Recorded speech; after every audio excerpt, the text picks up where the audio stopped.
اپنے بچوں کو پورے 2 سال تک دودھ پلائیں۔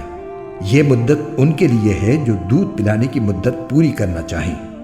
اور جس باپ کا وہ بچہ ہے اس پر واجب ہے کہ وہ معروف طریقے پر ان ماؤں کے کھانے اور لباس کا خرچ اٹھائے۔ ہاں، کسی شخص کو اس کی وسعت سے زیادہ تکلیف نہیں دی جاتی، نہ تو ماں کو اپنے بچے کی وجہ سے ستایا جائے اور نہ باپ کو اپنے بچے کی وجہ سے، اور اسی طرح کی ذمہ داری وارث پر بھی ہے۔ پھر اگر وہ دونوں یعنی والدین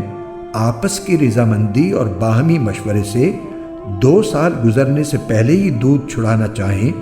تو اس میں بھی ان پر کوئی گناہ نہیں ہے۔ اور اگر تم یہ چاہو کہ اپنے بچوں کو کسی انا سے دودھ پلواؤ تو بھی تم پر کوئی گناہ نہیں، جبکہ تم نے جو اجرت ٹھہرائی تھی وہ دودھ پلانے والی انا کو دے دو۔ اور اللہ سے ڈرتے رہو اور جان رکھو کہ اللہ تمہارے سارے کاموں کو اچھی طرح دیکھ رہا ہے، اور